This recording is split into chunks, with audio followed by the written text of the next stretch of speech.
नमस्कार. मी भाऊ तोरसेकर. तुम्ही बघत आहात प्रतिपक्ष. मित्रांनो, निवडणुकीचे 10 दिवस उरलेले आहेत. म्हणजे मी बोलतोय ती तारीख 4 आहे आणि 15 तारीखला मतदान आहे. म्हणजे मध्ये फक्त 10 दिवस उरले.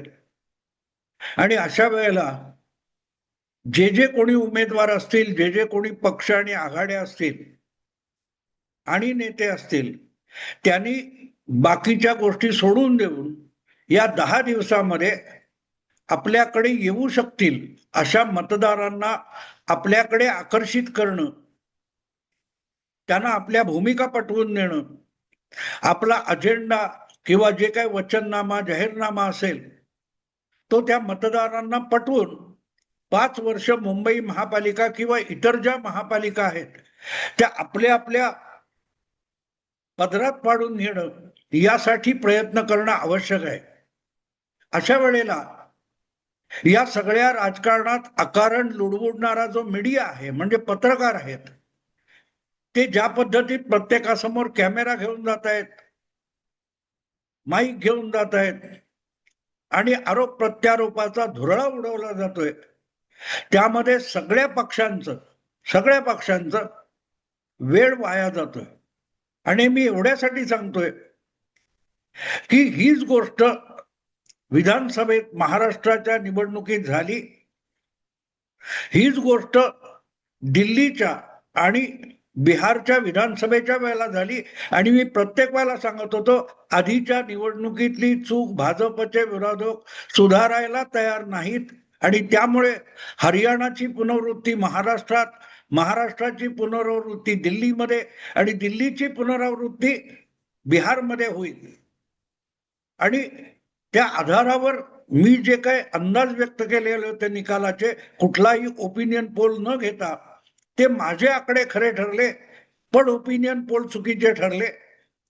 याचा अर्थ माझंच सगळ्या राजकारणाने ऐकावं असं बिलकुल नाही. मी एवढंच करत असतो की प्रत्येकाला येऊ घातलेला धोका आहे, संकट आहे, त्याची चाहूल लागलेली आहे, त्यासाठी जागृत करायचा प्रयत्न करतो. तुम्हाला आठवत असेल, मध्यंतरी सगळीकडे अगदी निवडणुकीचे वारे व्हायला लागले, वेळापत्रक जाहीर झालं होतं आणि अशा वेळेला उद्धव ठाकरे यांच्या उबाठा शिवसेनेचा अजेंडा हा मामू म्हणजे मराठी माणूस आणि मुस्लिम मतदार यावर आधारित आहे, असा जो डंका सगळ्या माध्यमातून पिटला जात होता. त्यावेळेला मुस्लिम वोट बँक उद्धव ठाकरे हे इतका वेळ बोललं जात होतं की यातून मराठीमध्ये अजूनही उद्धव ठाकरे यांच्याविषयी सहानुभूती असलेला पण मनाने कडवट हिंदू असलेला मतदार उद्धव ठाकरेंपासून दूर जाऊ शकतो. आणि म्हणूनच एक प्रकारे उद्धव ठाकरे उबाठा शिवसेना यांचा जो मामू अजेंडा आहे म्हणून जो कंठोषोष केला जात होता, त्यासाठी भाजपने सुपारी दिली आहे का, अशा शीर्षकाचा मी व्हिडिओ केलेला होता. कारण ते संकट समोर दिसत होतं. मग अनिल थत्तेने त्याच्यावर आणखीन काहीतरी केलं आणि मग त्याच्या अनिल थत्तेच्या म्हणण्यानुसार उबाठा शिवसेनेने राऊत उद्धव ठाकरेंनी त्याची दखल घेतली. काय खरं खोटं मला माहित आहे, मी घराबाहेर पडत नाही. पण असो, हे जेव्हा सगळा डंका पिटला जातो त्याचा परिणाम तुम्हाला किती मिळतो मला माहित नाही. पण एक गोष्ट असते, जसजशी निवडणूक जवळ येत जाते तसतस पक्ष, उमेदवार आणि मतदार यांच्यातला संपर्क साधला जाणं अगत्याचं असतं. आणि त्याकडे पाठ फिरवून माध्यमातून ढोल ताशे वाजवले गेले आणि बातम्या झळकल्या म्हणून निवडणुका जिंकता येत नाहीत. मी वारंवार एक गोष्ट सांगत असतो की माध्यमातल्या बातम्या म्हणजे क्रिकेटच्या सामन्याची कॉमेंट्री असते. तुम्ही कॉमेंट्रीमध्ये उत्तमरित्या बाजी मारून उपयोग नसतो, तुम्हाला मैदानावर उतरून बॅटिंग, फिल्डिंग, बॉलिंग करावी लागते. नाही तर कॉमेंट्री बॉक्समध्ये बसून तुम्ही मॅच जिंकू शकता, पण म्हणून ट्रॉफी मिळत नाही, विजय मिळत नाही. आणि जितका वेळ तुम्ही त्या कॉमेंट्रीमध्ये घालवाल तितका वेळ तुमचा खेळण्याचा कमी होत असतो. सांगायचा मुद्दा मित्रांनो असा आहे की आता उमेदवारी अर्ज भरायची तारीख संपून गेली, अर्जांची छाननी झाली, अर्ज मागे घेण्याची मुदत संपून गेली आणि नंतर सगळं मी म्हणत होतो तेच झालं. इतके बेसावध विरोधी पक्ष होते की त्यांच्या उमेदवारांनी भरलेले अर्ज मागे घेतले गेले आणि त्यामुळे मोठ्या संख्येने, घाऊक संख्येने महायुतीच्या पक्षांचे उमेदवार मतदानाशिवाय जिंकून आले किंवा अविरोध निवडले गेले आणि आता त्यावरून काहूर चालू आहे. हे बिनविरोध जिंकलेच कसे, यांना कोर्टात आव्हान दिलं पाहिजे, कोर्टात आव्हान दिलं जाणार आहे वगैरे वगैरे काय काय काय काय काय काय काय काय. पण हा सगळा जो वेळ जातो, उद्या कोर्टात जे काय व्हायचं ते होईल, पण तोपर्यंत निवडणुकीचं वेळापत्रक जर घोषित झालेलं आहे आणि त्यानुसार 15 जानेवारीला मतदान होणार आहे, तर त्यामध्ये कोर्टाचा हस्तक्षेप होत नाही, ते मतदान त्या वेळेला होईल. समजा अगदी गडबड झाली कोर्टामध्ये, तरी ज्या वॉर्डामध्ये अशा प्रकारे घटना घडल्यात तिथलं मतदान फार तर थांबवलं जाऊ शकतं, पण उरलेल्या 90-95% वॉर्डमध्ये जे मतदान होणार आहे तिकडे लक्ष देण्यापेक्षा जर तुम्ही कोर्टबाजी आणि असल्या गदारोळात आणि वादविवादामध्ये, युक्तिवादामध्ये अडकून पडलात, तर मग निवडणूक तुमच्या हातून गेल्यात जमा असते. पण तोही भाग बाजूला ठेवा. आज माझा विषय जो आहे, मी तुम्हाला सांगितलं की बिनविरोध निवडून येण्याची किंवा उमेदवारी अर्ज आपल्या प्रतिपक्षाने, विरोधी पक्षाने माघार घेण्याची जी पद्धती आलेली आहे, ही पद्धती खूप नवी नाही, असं पहिल्यांदा घडलेलं नाही, हे लक्षात घ्या. असा काय गदारोळ माजवला जातो की अरे बापरे बापरे बापरे पहिल्यांदाच होतंय? बिलकुल नाही मित्र. वेगवेगळ्या प्रकारे अशा घटना यापूर्वीही अनेकदा घडलेल्या आहेत. हा, अर्ज भरून मागे घेणं एवढ्यापुरतं मर्यादित नाही. याला मी मोडस ऑपरेंडी एवढ्यासाठी म्हणतो की कायद्याच्या आणि नियमांच्या चौकटीत राहून आपल्याला हवं ते परस्पर घडवून आणणं, याची एक कार्यशैली असते, त्याला मोडस ऑपरेंडी म्हणतात. अनेकदा अत्यंत गुंतागुंतीचे गुन्हे असतात, ते गुन्हे पोलीस ह्या मोडस ऑपरेंडीच्या आधारे सोडवत असतात की अमुक एक पाकिटमार आहे की तो कोण चेन स्नॅचिंग करणार आहे, त्याची एक स्टाईल होते. आणि मग जो तक्रार घेऊन आलेला आहे की बा एका महिलेच्या गळ्यातली सोन्याची चेन ओढली गेली किंवा कोणाचं पाकिट मारलं गेलं, तर ते पाकिट कशा प्रकारे मारलं गेलंय, कुठच्या परिस्थितीत मारलं गेलंय, याच्यावरून त्या स्टाईलचा म्हणजे त्या मोडस ऑपरेंडीने गुन्हा करणारा पाकिट मार किंवा चेन स्नॅचर पोलीस शोधून काढतात. त्याला मोडस ऑपरेंडी म्हणतात, त्याची कार्यशैली.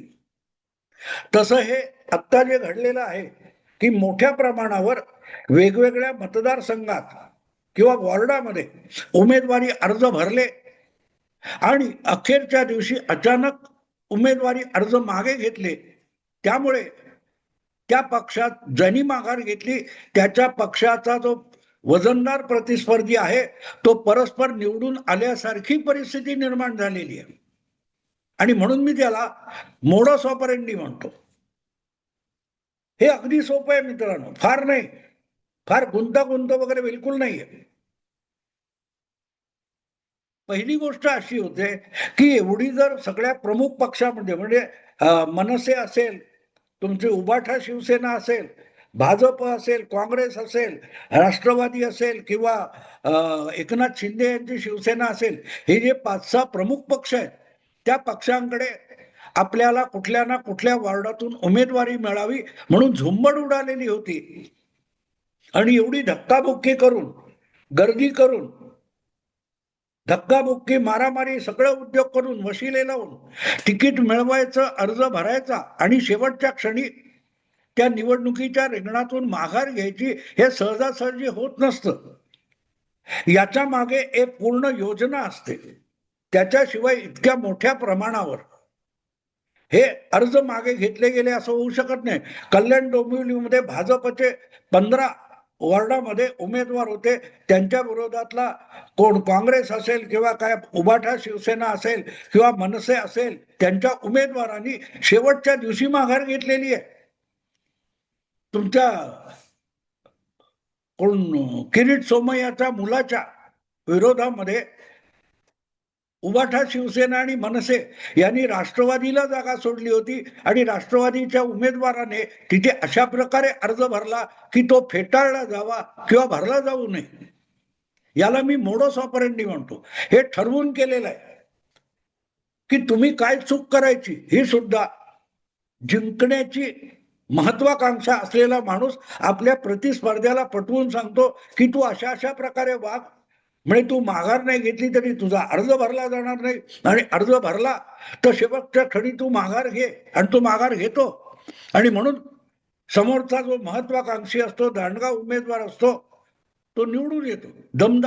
दमदाटी करणं, धमक्या देणं, धाक घालणं याची फार गरज आहे अशातला भाग नाही, जर मोडस ऑपरेंडीनुसार काम केलं तर. मला सांगा की फुटून गेले, निवडून आल्यानंतर आमदार फुटून गेले, निवडून आलेले नगरसेवक फुटून गेले, तर समजू शकतं त्यांनी निवडणूक जिंकलेली आहे. उद्धव ठाकरे यांनी भाजपला टांग मारली आणि भाजपच्या बळावर 56 आमदार निवडून आणून त्यांनी शरद पवारांबरोबर मोतूर लावला. पण इथे अजून निवडून आलेले नाहीत. निवडून येण्याच्या आधी सुद्धा दुसरा पक्ष तुमचे इच्छुक किंवा उमेदवार फोडतो. तुम्ही तिकीट दिलं नाही तर दुसऱ्याकडून तिकीट मिळेल म्हणून तुम्ही तिकीट लांबवता, आणि एवढ्या धकाधकीतून तिकीट मिळवणारा अर्ज भरतो आणि माघारीच्या शेवटच्या दिवशी आपला अर्ज मागे घेतो. हे सहजासहजी नाही होत. कसं होतं? त्याची मोडस ऑपरेंडी आहे की आधी त्याला तिकीट मिळावं यासाठी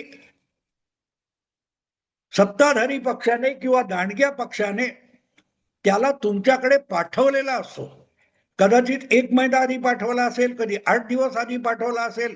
आपण बघितलं ना, अनेक जण, लालबागचा कोणी एक उमेदवार उद्धव ठाकरेंनी शेवटचा 1 दिवस आधी तिकीट नाकारलं, दुसऱ्या दिवशी एकनाथ शिंदेकडे जाऊन त्याने एबी फॉर्म घेतला, अर्ज भरला सुद्धा.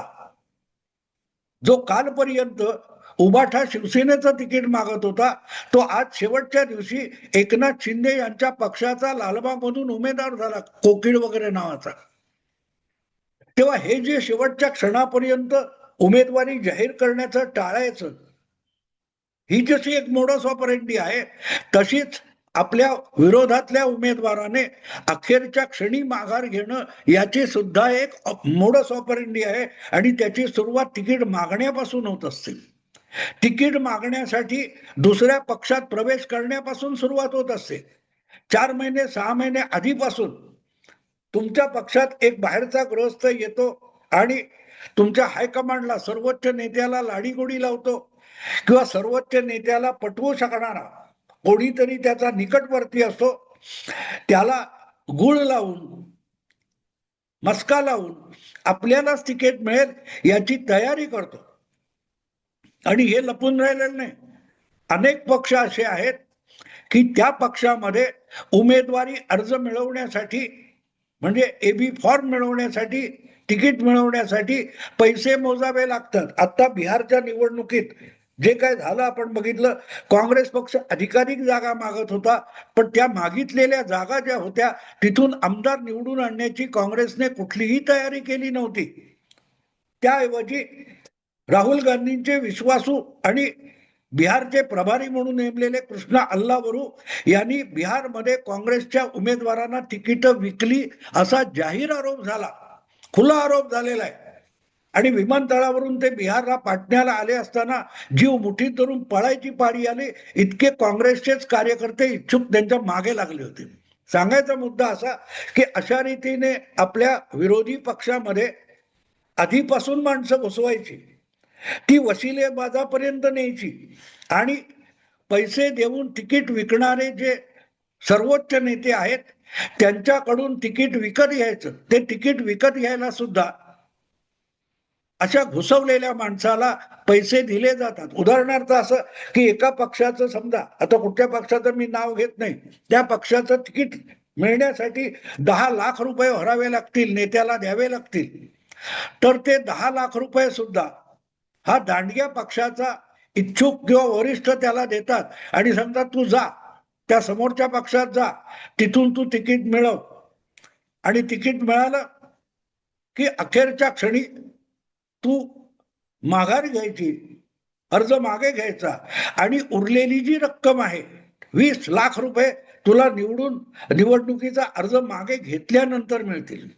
याला म्हणतात मोडस ऑपरेंडी. आधी दुसऱ्या पक्षात उमेदवार इच्छुक घुसवायचा, त्याच्याकडून लाडीगोडीने तिकीट मिळवायचा प्रयत्न करायचा. आपण कसं दुसऱ्या पक्षातून आलो आणि मला भाजपला हरवायचंय, मला एकनाथ शिंदेला धडा शिकवायचा अशी बडबड करून वरिष्ठ नेत्यांची, समोरच्या पक्षातल्या वरिष्ठ नेत्यांचा विश्वास संपादन करायचा किंवा त्यांना थेट पैसे देऊन तिकीट विकत घ्यायचं. आणि असं विकत घेतलेलं तिकीट अर्ज हा शेवटच्या दिवशी मागे घेतला की ज्याने तिकीट विकत घेण्यासाठी पैसे दिलेत किंवा या पक्षात पाठवलंय त्याच्यासाठी त्या वॉर्डातला, त्या मतदारसंघातला रस्ता साफ होतो. वरिष्ठ नेते विकलेल्या तिकिटातून पैसे मिळतात म्हणून खुश असतात, पण तेच आपल्याच पक्षाचा तिकीट विकून घात करतात. त्याची ही मोडस ऑपरेंडी आहे. आता त्याचा फायदा भाजप सारखा किंवा एखादा दांडगा पक्ष त्या त्या राज्यातला किंवा त्या त्या क्षेत्रातला उचलत असेल तर त्याला मोडस ऑपरेंडी म्हणता येईल, त्याला गुन्हा नाही म्हणता येणार. पूर्वीच्या काळामध्ये शरद पवार या प्रकारे करायचं. शिवसेना, भारतीय जनता पक्ष, जनता दल असे पक्ष नव्याने उदयाला येत आहेत, त्यांची लोकप्रियता वाढते. अशा वेळेला शरद पवारच काँग्रेसमधल्या अनेक लोकांना अशा समोरच्या पक्षात जायला लावायचे. त्या पक्षात जाऊन त्यांनी पदाधिकारी व्हायचं, जोर जोरात अगदी पवारांना काँग्रेसला शिव्या घालायच्या, असं करून नव्या पक्षामध्ये आपलं बस्तान बसवायचं आणि प्रत्यक्ष निवडणूक यायची.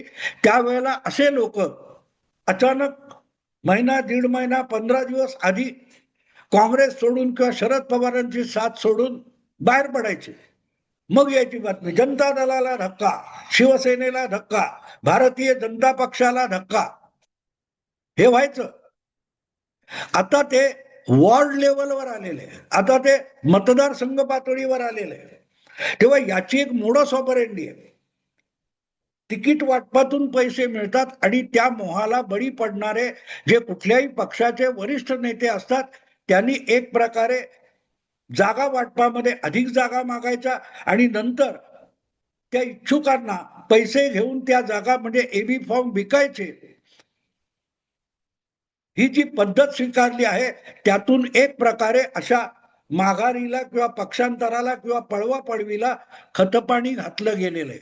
तर हे आजच घडलं असं समजू नका. आता कुठची गोष्ट मॅच्युअर होत असते, परिपक्व होत असते. ही मोडस ऑपरेंडी परिपक्व झालेली आहे. तुम्हाला आठवतं मित्रांनो, 1995 मध्ये शिवसेना भाजप युतीला पूर्ण बहुमत मिळालेलं नव्हतं.